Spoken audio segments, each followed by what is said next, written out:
Flea fam, welcome to another episode of You, Me, and the Flea. Hey, girl. what's up, girly? Well, I can't even say girly. I know, there's an elephant in the room. No, we got someone in the hot seat today. I want to introduce you and the Flea fam and everyone listening to Matt Case, Quality Control Manager at SwapORama. Wow. Hey, hello, Matt. Excellent to be here finally. Thank you so much for inviting me. What's up? How are you? I'm doing excelente. Ooh, I like Can't that. complain at all. Matt, are you still taking Spanish classes? I am. Nice. I feel like that's actually impressive. like very beneficial for what you guys do.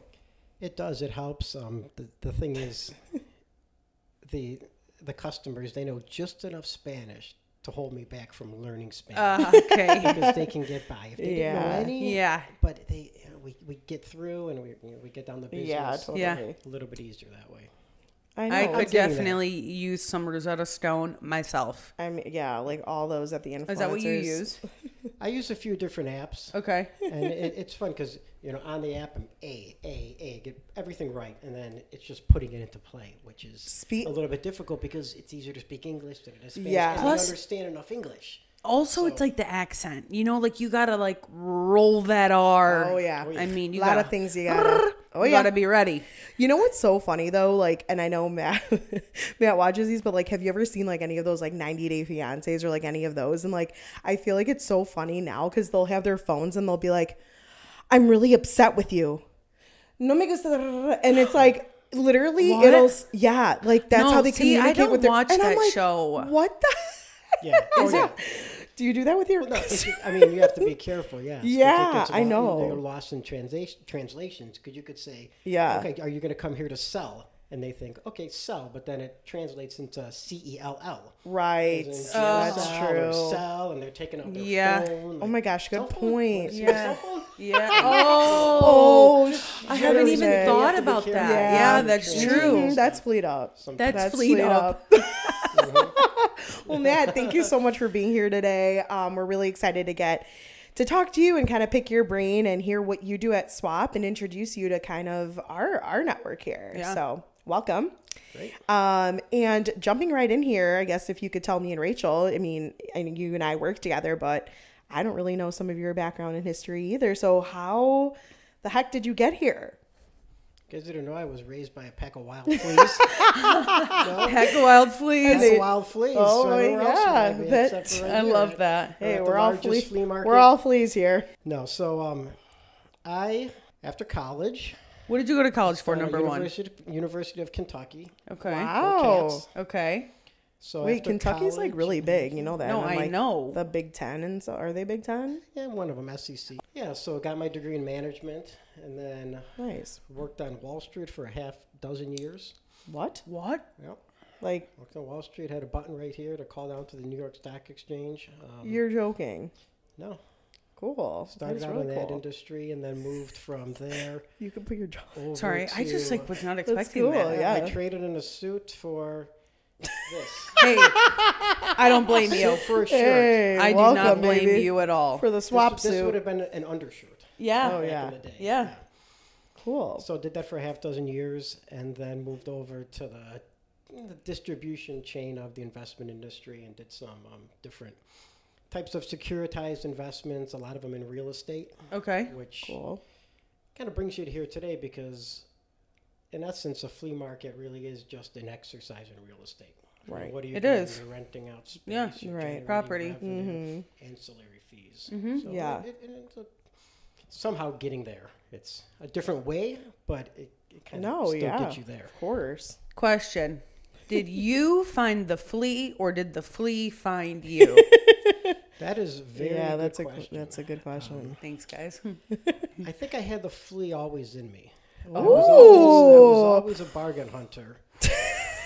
My mom used Some to be, people are born a flea. I you get know? that. I think we all are. I get that. My mom used to be embarrassed going to garage sales with me when I was younger Ooh. because just the way that I enjoyed it, just talking them down, Yeah. talking down. So just to Like a bare challenge. bones prices where she would kind of cringe because she thought I was taking advantage of them. But we all know that they're not going to sell it unless they're going to make a little bit of money off of it. So, right. The most they can tell you is no. Right. So from that aspect, I think I always had a little bit in me. I think the problem is everyone has it in them, but there's this like stigma behind it. So weird. Oh my God, you got that from the garage sale. Oh my gosh, you went to the flea market for that. And I think that's our number one goal is like, I did.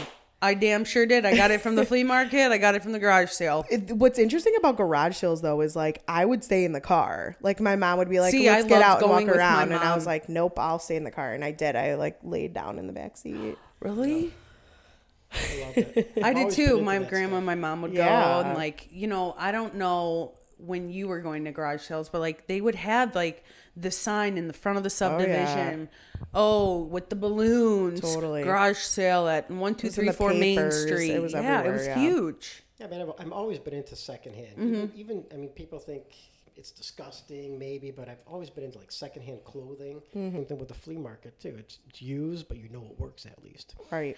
Okay, and also hear me out. Like there's certain things that are better worn. Yeah. Do you know what I'm talking about? Yeah. Like you needed someone to like boots, break it in, give it a little love, and then it's perfect for when you get it. Like boots are painful if you don't break them in. I also feel like graphic t-shirts, makes them way softer, like certain old band tees. Yes. I love when they're vintage, secondhand. Like I just feel like it's like they were pre-loved and now I'm going to love them even more. Totally. Yeah, and that's the beauty of working in a flea market at a flea market because I walk around just doing my job, glancing at the items, making sure people are compliant with what they can and cannot sell, and you don't know what you come across. And even last week, just walking, I saw it washed a few times, but generally very good condition, brand name, Rag and Bone shirt, nice. I love Rag and Bone. They have great jeans. With the back, just totally legit,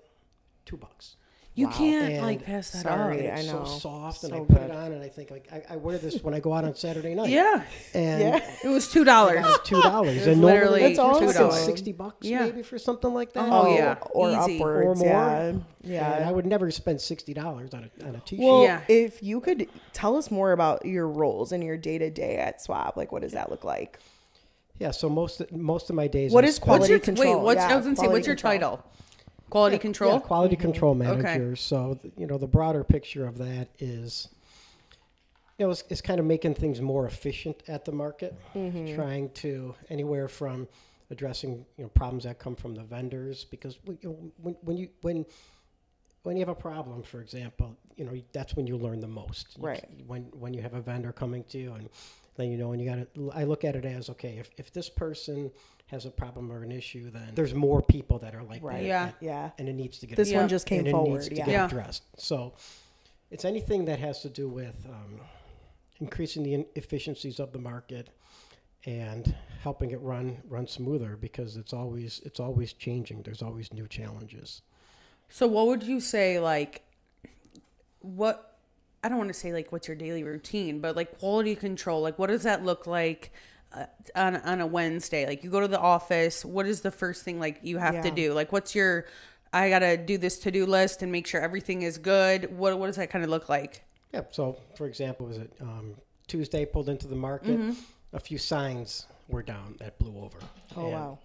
Just right there. Hey, collaborate with some staff members to get them back up and running. So a lot of it is visual. Okay. Seeing what's going on at the time. So like market operations in general, it sounds like too. Yeah, a lot of it has to do with market operations. Vendor relations and working with the managers on site.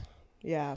A lot of it is trying to improve the current situation, because I look at it as at some point when it was 55 years ago, the market was designed to be run a certain way. Sure. Right. Entry, exit, the pricing, the vendors, what they're paying for. But then throughout the years, different managers, different people get involved, and it kind of changes a little bit. And I'm there to try to bring it back to its clean core up frame to what it was designed to be. A new addition, which he didn't mention in his role, has been licensing that he kind of oversees at our Ashland location. Wow. And so, I mean, he's able to do that on the front end by asking, what people are selling and able to kind of nip those things like pretty quickly. So and which it's also interesting because then he has so much insights that he's provided for us on the front end too, when people are like signing up and things like that too, which has been great like to have, which we never had before. Is that a long process? Yeah. So at Ashland, we try to make it as easiest for the vendor. We want to eliminate as many barriers to entry that we can to come into our Ashland market, which is our largest market.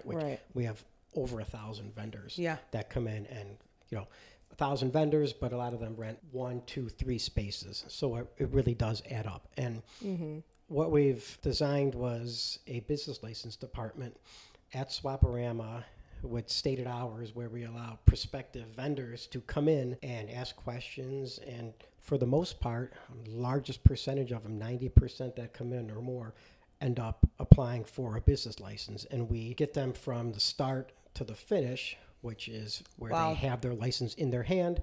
And it takes approximately 1 to 3 weeks from start to finish. So you're with them the entire process, start to finish, and you're almost like their personal agent in a way, making sure like everything is good.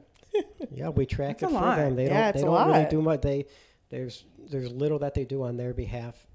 Instead of come in, get screened, make sure that what they're selling is something that's in line with SwapORama's business. And then going forward, we'd love to have them bring as many as we can, and it's a great opportunity because for a few $100s or less a month, you can start your own business, and you can legitimately start your own business and be compliant with the law in Chicago. Yeah, that's awesome. I'm curious to hear kind of how you feel about your transition with the industries, going from where you were to now. Like, how long have you been with Swap? It's great. I started out in late 2020. Okay. And it's been excellent. I mean, I have a hoodie. I come to work. That's how it's the dress code for Matt. Okay, we get it, Matt. It's the dress code. It's the dress code and snacks for Matt. It's selling it. I mean, come on. No more having a suit on a balcony in Miami. Networking in 90-degree weather, beating down on your neck. Wow, that sounds terrible. Yes, but regardless of that, I'd rather be at 42nd in Ashland any day.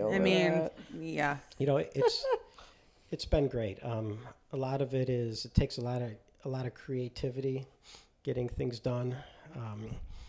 Brought some organizational things that I've learned in my previous career over, and I can't complain. I like it. I love my job. Nice. What's been the highlight for you in the last, let's call it 3 years? It's the best part of either working at Swap or your position and role? I think it's just seeing it getting better and better every weekend. Yeah. Every day. It seems that the staff, the vendors, the customers, it just becomes more and more lively. Everybody seems to be happier and building more of a name for ourselves, more of a brand. Yeah, SwapORama. Definitely. It's definitely hitting the brand level. I mean, we're a multi-state operator of flea markets. Yeah. We're the biggest secret that nobody's really heard of. And spill the tea. Our one Ashland market draws in more than a half dozen, 5, 6 Major League Baseball teams. That's what's up. Come into SwapORama. Did you know? On an annual basis. Hello. Can we get that one more time? Did you know? Yeah. The Ashland The Ashland market in Chicago draws in more than 5 or 6 Major League Baseball teams on an annual basis. Seriously. Yeah. It's amazing. It's a great thing to be a part of. It is. I think when you deal with vendors, per se, I definitely have a few questions like off the hand. Number one, the cultural side of it. I don't know what your background necessarily was, but like, kind of how do you feel about that? Like seeing, like, was it a shock for you, I guess, to like kind of be, I know, because Rachel and I really embrace it, and we learn stuff every single day when we're there, whether it's mole or whatever spice we're learning about, or what to use things with. Like, so yeah, for me, like, there's been times walking around the market where I'm like learning new stuff, and I'm like, okay, this is only relevant when I'm at Swap. No, it's not. Then all of a sudden we're at a restaurant or something, and I'm like, oh my god, I literally just bought this. That was literally. We that's had this so funny. encounter so together. Like, what's your experience on that? It's each market is a little bit different. Sure, but in a way, we know. It seems it's like every weekend it's like a gigantic family picnic where everybody knows each other. Everybody's friendly with family each other. Family reunion. Yes. Some relatives aren't happy with other relatives. Most of them all end up getting along because they're relatives at the end of the day. But some are late, some are... They're their own little towns in a way. Yeah. Yeah. That's so true. Really cool. And everybody generally is positive and willing to help each other out. I was going to say, I feel like overall, like a lot of everything that I have seen in the last, it's almost been a year. Mm-hmm. Everybody respects everyone, whether that's coming from, the crew who's working, at the market or the vendors who are next to each other. Yep. I'm sure like every place, every job, every industry is going to have problems or, little speed bumps. But for the most part, just from my point of view and when I've been there, it's like everybody is willing to help everybody. And I really think that's what makes like Swap so different and the experience so great.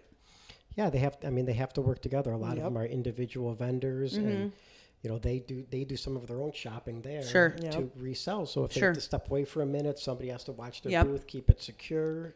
So you need to wash each other's hands in that industry at the market. That.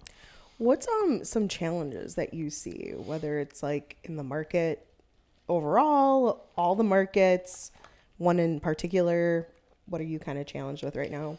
Geez, we're trying to get all the demand into the market as fast as we can, and work with different ways to streamline kind of the entry process, especially with the vehicles coming in, because it's getting more and more crowded. So we want to be able to get them into their spots, get them into the market, allow them to have enough time to shop, and then easy exit to make it easier for them to convenience to come into the market. That's not a bad problem to have too many people coming, but I do think when there's more and more people who are coming in the door, throughout the week, throughout the weekend, you do have to start thinking about, okay, the back end of this. Well, you need how are we going to make this smooth and seamless? Yeah. I don't think about that. But now that like we're talking, I'm like, yeah, it's more than just we're having a bunch more visitors come in. Well, and you think about it, it's like some place like Costco, for example, they have like a humongous parking lot where that's not a problem. Yeah.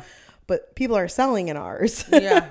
Like that's our real estate. So it makes it challenging. Yeah, definitely. Yeah. And behind the scenes, one of the challenges is that we're working on is, with vendor payments, we want to make it easy for the vendors to continue to pay their rent. A lot of times in the past, it's been, more of cash transactions coming to the window to pay. Got it. And nowadays when we all pay rent. Sure. We don't, at one point we went to the office, gave him our check, and then drove away, if you remember those days. It's so crazy. Can you imagine doing that now? No. And now, the convenience, right? Yeah. We don't even go on an app at a counter anymore. Everything. Yeah.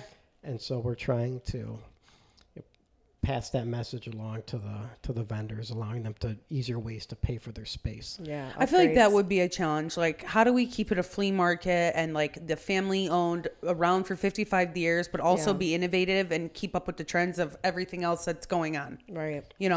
We used to get like a lot of push. It's like back when I started, it's like, oh, that's going to be challenging getting everybody on an app. It's like everyone has an email. You have to have like an email, phone number at this point, right? So it's like we just it's challenging to do it for a lot of people, I think. Sure. Yeah, it's like anything. How many times have you heard of somebody older, elderly, keep the phone away from me, and then now they can't get off their iPhone. I know, my mom. Right? Now they can't leave it alone. Yeah, they're playing Candy Crush now. Cool. Yeah, I know. Okay, so I am curious to maybe hear your tips to any like vendors on what you've seen or how to like be a successful business. I was going to say, I feel like you'd be the guy to ask. Yeah, and I work with vendors a lot on this and give them tips. It is a sales role at the end of the day. Of course, sure. And you want to sell. And a lot of times vendors, you have two options. They can kind of show their stuff or they can engage more with the customers. Mm-hmm. And we don't want it to be a pushy situation where customers feel like they're being pressed and oversold. Of course. Make them feel comfortable. But at the same time, it's important for a vendor kind of get up and engage a little bit. They see somebody standing by their booth and just ask them some questions, just like you would. Hey, what are you looking for? A hammer? Are you looking for a screwdriver? Are you looking for nails? No, it's serious. It's true. And get them to talk to kind of increase their their sales. A lot of these vendors they've been there for decades, and they have their customers, but they still want to bring in new customers. But they're crafty, though. I mean, right now, you walk around, what do you see? Barbie. Yeah. So, next Really? month, Yeah. It's going to be somebody else. You know what I was going to say, too? I feel like if you're... you're... Damn marketing quick. team for Barbie, man. Kills it. Jesus. Well, here's where I'm at. I feel like if you're a vendor, like for me... if I was selling at Swap and I wanted to become a vendor, I think my number one thing in my mind is like, who's my target audience? What's my niche? Who am I targeting my product to? You know, I feel like that helps you kind of become successful. It's like, if you at least know if it's like a specialty in a way, don't you think? Yeah, I mean, but the problem is like, it's like everyone. No, yeah. You know, it's not like you're like, in a strip mall where you might only get 18 to 35-year-olds, right? Like your market can be anybody. So, the demographic like, is large. I have a problem where like vendors are selling like the same thing and they're like, oh my God, they're taking my business from me. Oh, girl. Yeah. Really? all the time. Really? Okay.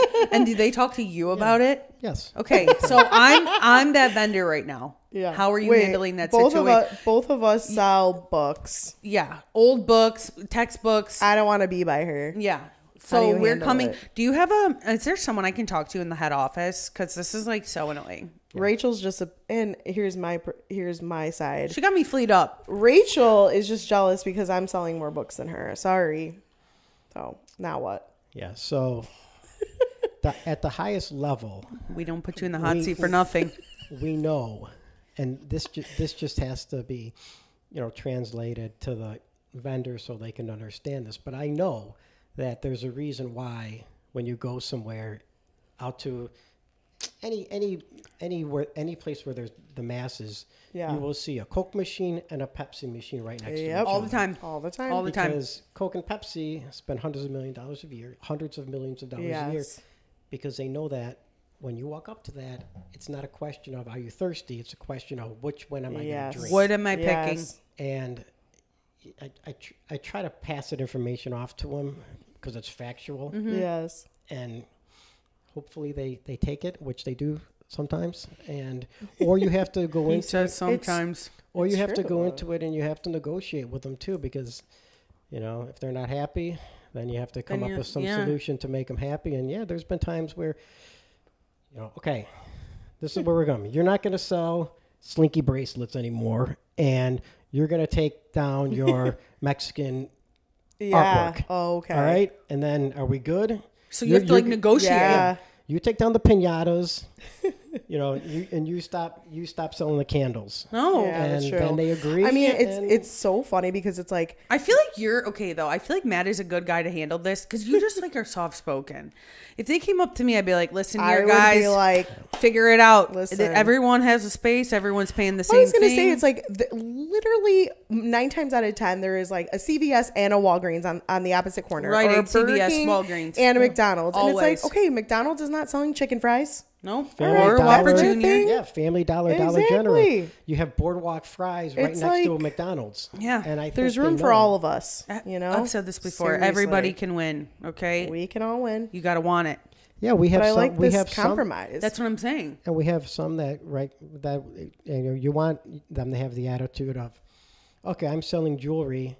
You put a jewelry place right next to me, but I don't care because Right. we're going to engage with the Sure, customer more than they exactly. are, and we look at it as as a challenge. Yeah.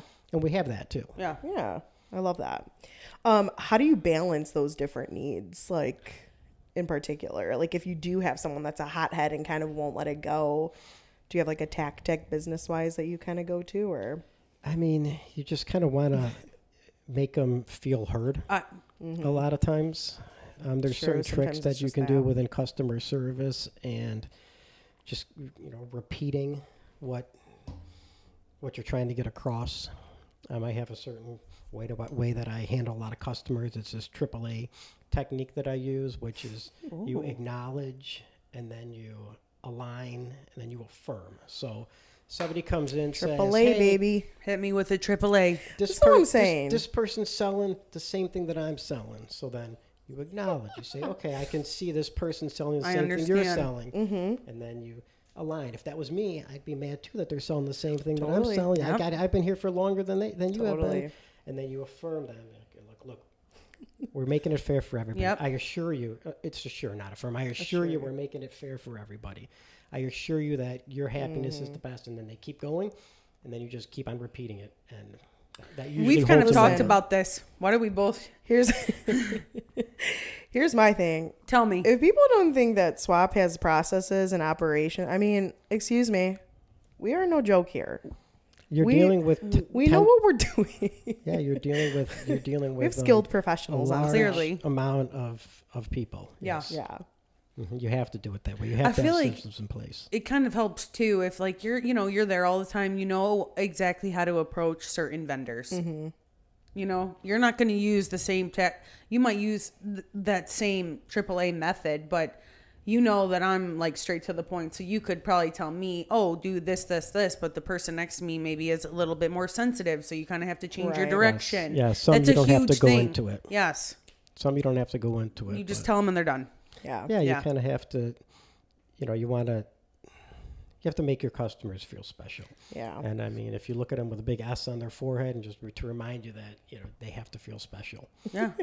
It's true. I mean, he hit it on the head. It's agree. Like you just have to sometimes just listen.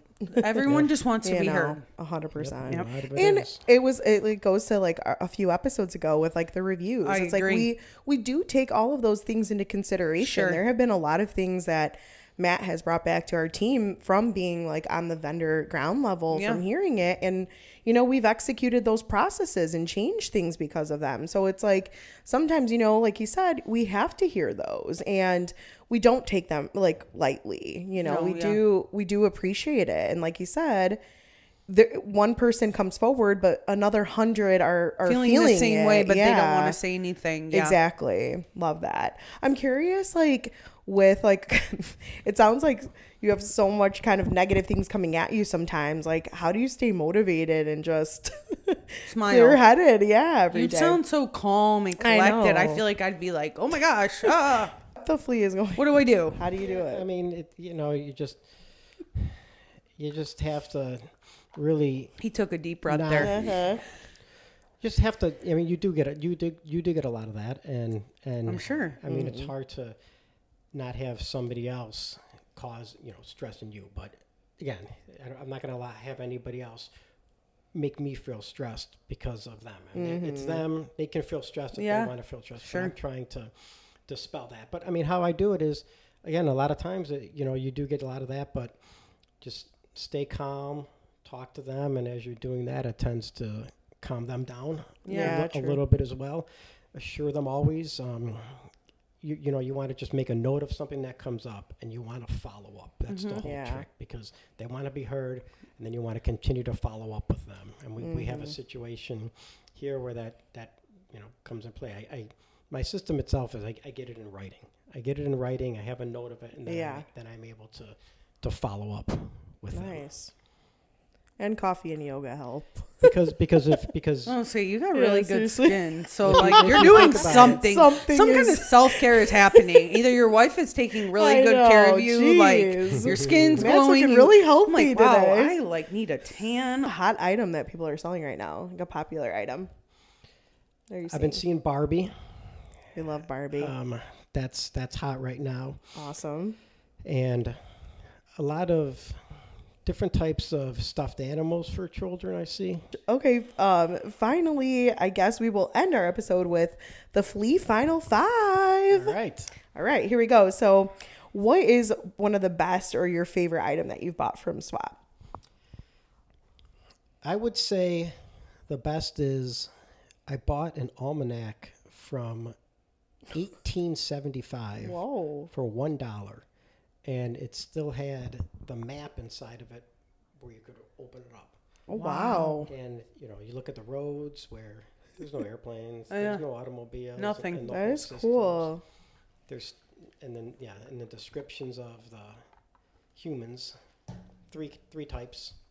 Wow. That's it. There's no diversification like we have today in names. Is that worth anything now? I wonder. It's got to be soon. I would think so. Yes, for $1. And again, this you is don't want the it. kind of stuff that you see at SwapORama. I'll take it off your hands. We're booksellers. and I got it legitimately. There's a stack of books. How much are the books? $1 each. Oh, okay. I'm sorry, you can't beat that. No. Where are you going to go get a book for $1? You can't even. Yeah, but good eye, because I don't know that I would see that. Matt. I feel like Matt would be like one of those people. We did an episode about the article. Like, I went to the flea market. I bought a $12 thing, and now it's worth $3,000. Yeah, I just feel like you would know what to get. I mean, like I need to go with you to the flea. Get me a rag and bone. One of the vendors that's there that sells kind of a hodgepodge of items. He had a book of baseball cards, and I started going through it, and he wants $5-10 for the book, and I'm going through it, and I tell him, like, there's hundreds of dollars of cards in this, and oh really? And then he calls his daughter, and I talk to his daughter on the phone, and I'm like, you got to have your dad pull this away, take this and off, these cards too, and go somewhere and get these, take a look at, because you're going to sell something for $10 that you've probably got $1,000 worth of baseball cards. Jeez, see, it's so like you don't know. Tons of deals, and this is, he's had them for a couple days out there easily, right? And they're just sitting there. Wow. Hey, let's go get that book. Yeah. You said baseball cards, huh? What is the best deal that you've ever seen? The best deal? Mm-hmm. Bang for your buck. Business suits, full-blown business suits for $10 to $15. Those are great deals. I tried to buy one there for my wedding. My wife didn't want me to because I was looking for a black suit. Oh my gosh, man! Like, hey, you need to step it up a little bit, but I would have. Yeah, I know. I know you would. You would have pulled it off probably too. Been fine. It's fine. Yeah, and I mean that would have been a really good deal. Awesome. What is the weirdest thing you've ever seen for sale? Well, okay, the weirdest thing I've ever seen for sale. Be honest. Spill it. I mean, it's at SwapORama. You can have a vendor selling bottle openers, bulletproof vests, and bathtubs, all within the same booth. Oh my God, it's so true. Word. Besides that, I would say the craziest thing is a full-blown prosthetic leg. Full-blown prosthetic leg. The only thing, even with the tennis shoe on it. I'm sorry. Yeah, even with the tennis shoe still on. The was it a New Balance? That can go back to question number 2. What's the best deal? Yeah. Because those things run about $30,000. And with the right fit. Yeah, you didn't know that? Yeah. No. Because they're custom to like your knee. Yeah, like they like shave it to like your leg and your height. And I'm sure that the vendor next door with his handsaw and his hand tools custom it. Could easily fit it. Yeah. Wow, so that's a deal if I've ever heard. The wildest How much was thing it for I've ever sale seen. for? You know what? I didn't. Oh, ask. you didn't I ask. wasn't Yeah. negotiating You just that. knew it was a deal. Yeah, I mean, shoot, I don't want to draw too much attention to it. Yeah, but even was if it you were to taller buy or it shorter for like than you? $100. Oh, 100% Huge deal. Yeah. No, I mean, I don't think I've ever seen anything like super expensive at the flea. I mean, or I'm just not looking, I guess, in the right spots. No, but everything seems not really. very affordable. Yeah, I'm sure an item like that, it's, he's not going to be holding on to that for a very long time. Yeah, I'm sure $25 maybe, $50 maybe. Wow. Hey, we know that's a steal. It's a once in a lifetime opportunity right there. Okay. Yeah, literally. What do you love most about Swap? Working there, and I mean, I just love the commerce that goes on at the flea market, kind of the wheeling and dealing. I mean, it's a belly to belly business, and there aren't very many of those around anymore. Yeah. Where you get to have relationships with the vendors, you get to have relationships with the customers, and it's a place where people are happy. People go, they're happy, they're in a good mood, and looking for deals. It's a family environment. So I just like the fact that it's a very laid back atmosphere. Yep. Awesome. I mean, I agree. Wow. Second. Okay. That's from that's from the forward facing, and then at the back end, it's challenging because you're always trying to keep up with the times, and in business, the only constant is change. Yeah. So you're trying to change systems that have been in place for a long time and make them a little bit more efficient and make it easier for the company as well as everybody else who's involved. Yeah. No, I get that. I love that. And then finally, if you were a vendor, what would you sell? If I was a vendor, what would I sell? I would sell very specific, because I already know the answer to this. I could tell this is going to be something very niche. He probably already has like. They sell these shelled pistachios that I don't know what they're rolling them in, but they're rolling them in almost a chili powder with a little bit of spice, a little bit of. What would it be? Maybe a little bit of lemon juice might be in there, and you buy the bag, you eat them all. They're all over your hands. It's disgusting. Like a Cheeto. Like, yep. Yeah. Scrub them off, and to scrub them off your hands, and then when you're done, you have this dry powder at the bottom, and then when you're eating an orange, you just kind of dip it right in, and you keep that to the side. I'm gonna be looking for the these. gift that keeps on giving. That's what I would do. It's pistachio perfection. Oh, that's your booth name. Yeah, I love it. Yeah, come on down. Thanks for having us on here. Yeah, trying to pass the message and get on board. I mean, get on board, but at the same time, just keep in mind that once you start coming, you're not going to be able to stay away. So I agree. Once you swap, you can't stop. Mm-hmm. Ooh, and husbands, your wives are. You bring them once, and you may be coming every weekend. Just you know. So be careful. You may not come to one, but you may make the circuit and go to all three in the Chicagoland area. Yes, true. We got room for you too, right? Well, yeah. And so anyone that's listening, if you have any vendor questions, any comments or concerns, Matt is an awesome person that kind of handles that on the ground level. And I know I like to, head people in Matt's direction, if that makes sense. Steer them into the right direction. Well, anyways, thanks again, Matt. We really appreciate it. I know we learned a lot. Well, thanks for making this happen. Yeah, definitely. Well, like always, if you guys like this episode, make sure to like, comment, and subscribe to our channel.